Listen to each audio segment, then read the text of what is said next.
ሄሎ ሄሎ ሳሚዬ የኔ አባት። አቤት ማን ልበል? ቅጣው ነኝ ሳሚዬ አወከኝ? ቅጣው አላወኩም። እንደውም ባለፈው በፍጥነት ስታሽከረከር የቀጣው ትራፊክ እንዴ ቅጥዬ አንተ ነህ እንዴ? እንዴት ነህ እባክህ? አለሁልህ ሳሚዬ። ምን ነው ጠፋህ እኮ። ተው እንጂ ጠፋሁብህ በጣም እንጂ አስጨነከኝ። አይ ቅጥዬ አስጨነቅኩህ አይደል? ምን እባክህ ትንሽ እኮ እግሬን ወለም ብሎኝ ቤት ተኝቼ ነው።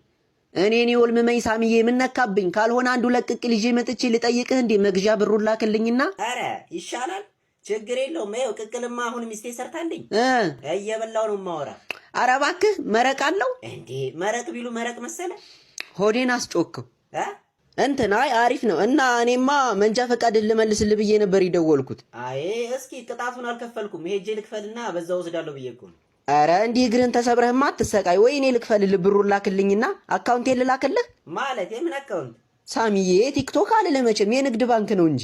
የንግድ ባንክ? የአቢሲኒያም ከሆናለኝ ወይስ የዳሽን ይሻላል? የዘመን ባንክ የለህም? ችግር የለውም አሁን እከፍታለሁ። ይክፈትህ አቦ። ምን አልከኝ? አይ ተወው ዛሬ ሄጄ እከፍላለሁ። አረ አንተ ምን አለ እኔ ብከፍልልህ? ችግር የለውም ቅጥያ አታስብ። አይ እንግዲህ ላክልኝ ብያለሁ ልክፈልልህ። እንዴት በግድ ነው እንዴ? እንግዲህ እኔ አታስጨንቀኝ። ለራሴ ይኸው ቅቅል ካየሁ 2 ሳምንት ሞላኝ። እና እኔ ምን ላርግ? አሃ እንዴት ምን ላርግ ትለኛለህ? እያወቅኸው ክፉኛ ስለምድኸኝ። ሊያለቅስ ነው እንዴ ጭራሽ? አንተ ሰውዬ ቆይ እኔን ተማምነህ ነው እንዴ ስራ የጀመርከው? እንደውም አሁን ክፍለ ሀገር ልሄድ ነው። ከዚህ በኋላ አታገኘኝ። ምን? እንዴት? መቼ? እንዲህማ ጉዳት ሰራኝም። አንተን ተማምኜ እኮ ዕቁብ ጀምሬያለሁ። የመድኃኒዓለም ያለ ሳላውቀው 2 ቤተሰብ እያስተዳደርኩ ነው። ኧረ ሳሚዬ ቢያንስ አንድ ቅቅል እንኳን ጋብዘኝ። ይኸው አንተ ከሄድክ ጀምሮ እኮ ቅቅል የሚባል ነገር አይቼ አላውቅም። ተው እንጂ በቃ ካልሆነ የበቆሎ ቅቅል ሞክራ